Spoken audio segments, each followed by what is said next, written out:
All right, sorry about that, guys. We were cut off there. That is all good, but it is Sunday afternoon. I know we had some people hopped on the initial live that we did. This is take two, so hopefully we can get some of you guys back. But that is all right. That is life. Things happen.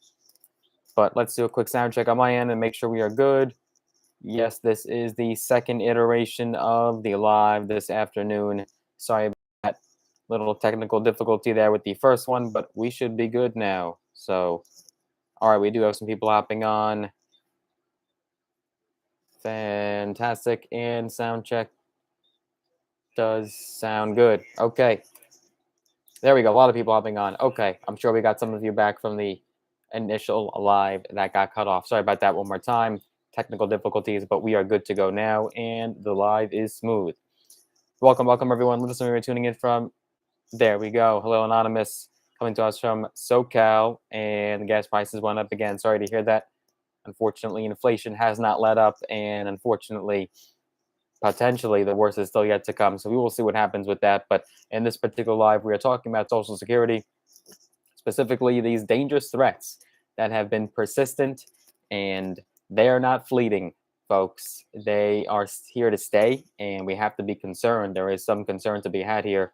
If, in fact, the Republicans get control of Congress this midterm election, because unfortunately, these threats may not be threats any longer, and they may come to fruition, and it may actually look like action. So we have to be very careful and understand what the consequences are if Republicans do take control of the Congress this November. And ultimately, of course, if a Republican, whether it be Trump or someone else, does indeed take control of the White House in 2024, then we could be in for some serious danger in regard to your Social Security benefits. And that, of course, covers disability, supplemental security income, and other social programs as well, such as Medicare, Medicaid. So we have to be very careful, folks. But here's exactly what is happening. Welcome, everyone. This is your Sunday afternoon live today. And let us know where you're tuning in from, city, state, location, whatever you want to tell us.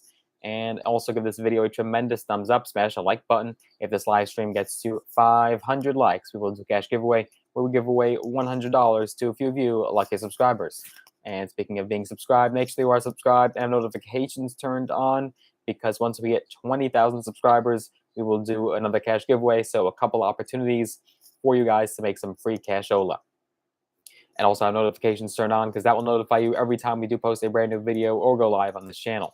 With that being said, guys, let's get started and dive right into today's live. So the fact is that Republicans are persistently and they are relentlessly floating the idea of privatizing Social Security and Medicare, despite the political perils involved in raising the idea, and despite the fact that every time the idea is floated, it sinks like a lead balloon. So we just saw it recently with Ron Johnson, who we'll get into in just a second, who actually walked back on his comments that he claims that he wants to basically make Social Security spending discretionary and up for debate every single year, and that it's not an ongoing, stable program. He wants it to be up for debate, and maybe some years we do it, maybe some years we don't. That's basically what he claimed, and those were his words, folks. You could take a look at them in the interview he did a few months ago.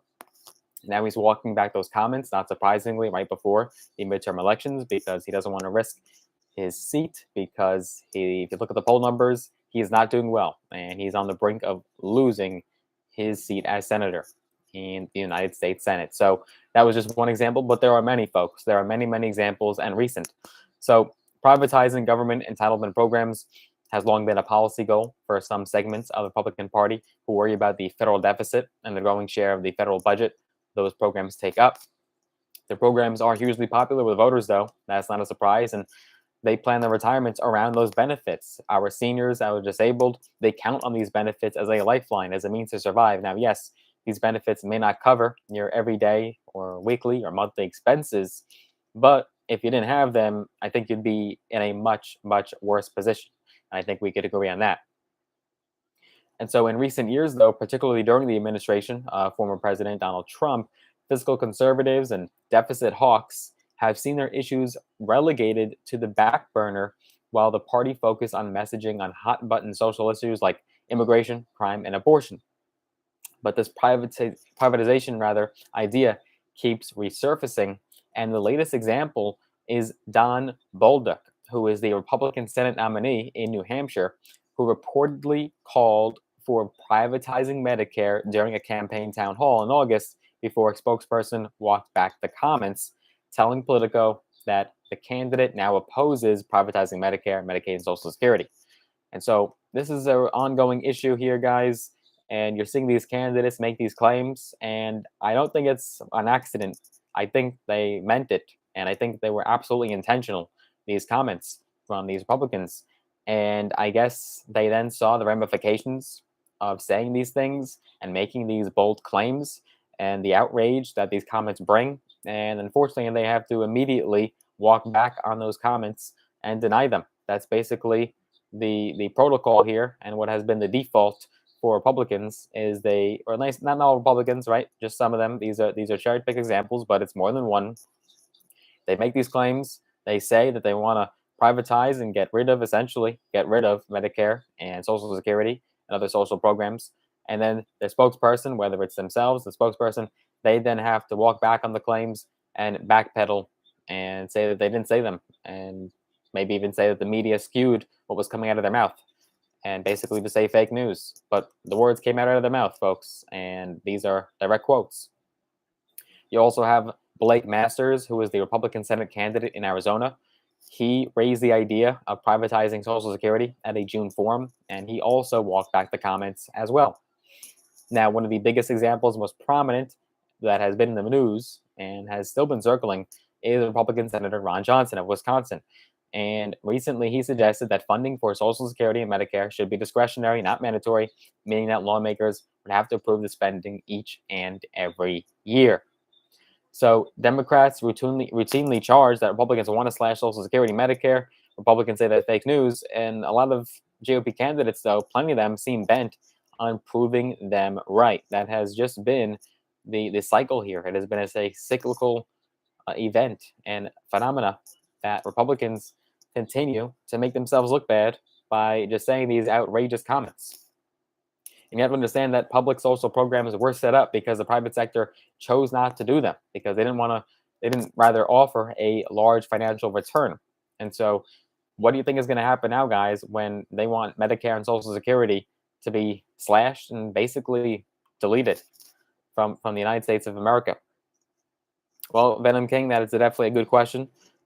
Certainly that could end up eating up into the budget and what we have left over for Social Security. And as we know, as we reported many, many times, if nothing ever gets done, unfortunately, by the year of 2035, maybe even sooner than that, we may not have enough money to cover Social Security and these social programs. And that could ultimately mean cuts in your benefits. And it's going to come out of your pocket, guys. It's going to come directly out of your wallet. And you will not be able to see a COLA adjustment. Perhaps COLA will get basically removed. Who knows what's going to happen if we don't do something and take action? There are many bills right now that are just continuing to stay stagnant and have not moved. Maybe something will happen after the midterm elections, but right now those bills that would ultimately save and finance Social Security and other social programs are not moving, and they're not making any progress. Thankfully, they're still being talked about, and Social Security is being brought up by Democrats and other progressive lawmakers. But right now, guys, until the midterm elections, I don't think we're going to see any action taken. And every day, every week, every month that goes by, you're just wasting time and putting the American people in danger. And that's not just a couple Americans. This is millions and millions of Americans that are relying on these benefits. And if you just keep threatening Social Security and no action is taken from the other side, it only spells bad news. I'm curious, what are your thoughts on this, guys? What do you think about these GOP senators and these state senators and these candidates that have not just been campaigning for other candidates, but rather these are actually people that are nominees and are being elected by the people? And so the people in these particular areas, whether it's a state senator, whether it is a senator of the United States, these are elected officials. These are people that are in power, and they hold tremendous power in some cases, and they are making these comments that they want to get rid of Social Security. And so who knows what's going to happen, guys? I think we'll know a lot more, and we'll see a much different outlook when it comes to the midterm elections, and we'll definitely have a much clearer picture of who is in control and who is in power.